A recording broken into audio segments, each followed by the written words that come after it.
આમ આદમી પાર્ટીનો સાથ છોડનાર રાજુ કરપડાએ કર્યા છે કેસરિયા।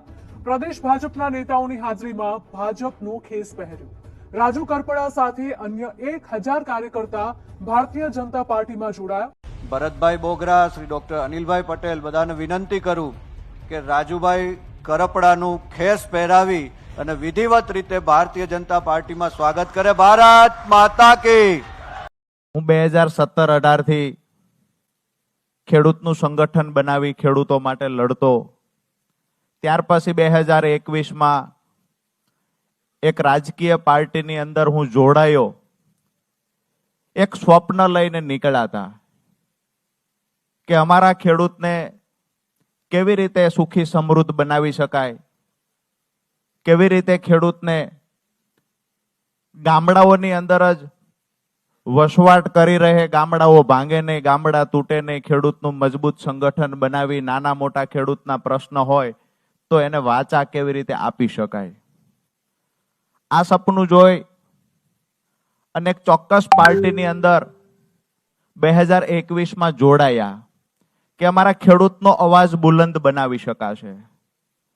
પરંતુ ખેડૂતોના મુદ્દે જ્યારે પણ લડાઈ લડવાની થઈ છે તો મજબૂતાઈથી ખેડૂતોનો અવાજ બની સૌરાષ્ટ્રના તમામ ગામડાઓની અંદર, તમામ તાલુકાઓની અંદર જ્યારે જ્યારે પણ કુદરતી આફત આવી હોય, અતિવૃષ્ટિ, અનાવૃષ્ટિ, તો તમામ મુદ્દે અવાજો ઉઠાવ્યા।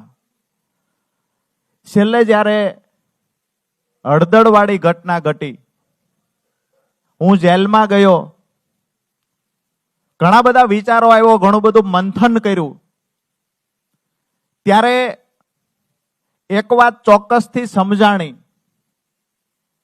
કે ખરેખર જો ખેડૂતોનું હિત ઈચ્છીએ છીએ, ખેડૂતના ખેતર સુધી સિંચાઈનું પાણી પહોંચાડવું છે, ખેડૂતોને સમૃદ્ધિ તરફ લઈ જવા છે,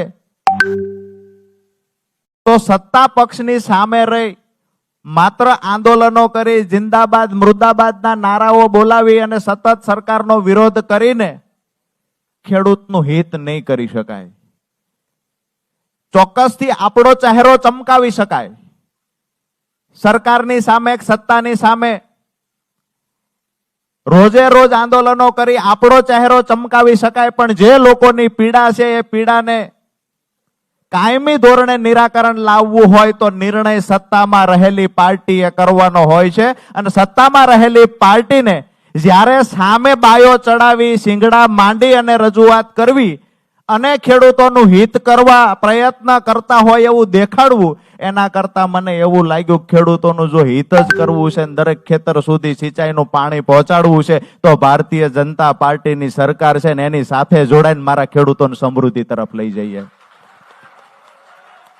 આવનાર દિવસોની અંદર જે લોકો પણ આજે જે પાર્ટીમાં હું હતો, આજે દુઃખ સાથે કહેવું પડે છે કે મેં 5 વર્ષ મફતમાં હાથીપણું કર્યું, અમારા ખેડૂતોની ભાષામાં કહીએ તો બદલામાં જે મળ્યું છે એ પણ ગુજરાતના ખેડૂતોએ જોયું છે। મારી વાત તો એટલી છે કે હું કોઈ પાર્ટીના મેન્ડેટ પર ચૂંટાઈને મેં પાર્ટી છોડી દીધી હોય તો મારા પર આક્ષેપ થવો જોઈએ। મેં તો મફતમાં હાથીપણું કર્યું હતું, શું કામ મારા પર આક્ષેપ કરો છો? અમારા ખેડૂત સંગઠનને મજબૂત બનાવી આવનાર દિવસોમાં ખેડૂતોના જેટલા પણ પ્રશ્ન છે એને વાચા આપી અને આજ ભારતીય જનતા પાર્ટીની સરકાર પાસે ખેડૂતોના કામ થાય ને એ અપેક્ષા સાથે આજ ભારતીય જનતા પાર્ટીનો ખેસ ધારણ કર્યો છે। પોતાનો ચહેરો ચમકાવવા માટે કે પોતાના રાજકીય રોટલા શેકવા હોય તો વિપક્ષમાં રહીને ચમકાવી શકાય, ચહેરો રાજકીય રોટલા શેકી શકાય, સહાનુભૂતિનો લાભ મેળવી શકાય, રોજ નવી નવટંકી કરી શકાય, પણ રાજુ કરપડા માટે નવટંકી કે ચહેરો ચમકાવવો વિશેષ નહોતો। મારા માટે વિશેષ એ હતું કે મારા ખેડૂતોના પ્રશ્નનું નિરાકરણ કેમ આવે, કેમ કરીને અમારા ખેડૂતો ગામડામાં વસી રહે, કેમ કરીને ગામડાઓ ટકાવી શકાય। તો સરકારની સાથે મળી અને સરકારની જે સાચી અને સારી યોજનાઓ છે એને દરેક ખેડૂતના ખેતર સુધી પહોંચાડીએ, ખેડૂતને લાભ અપાવીએ અને આવનાર દિવસોના જે પ્રશ્ન ખેડૂતના હશે એ સરકારમાં રજૂઆત કરીને સરકાર થકી ખેડૂતોના પ્રશ્નોનું સોલ્યુશન લાવશું। આ સપના સાથે આજે ભારતીય જનતા પાર્ટીમાં જોડાયા છે।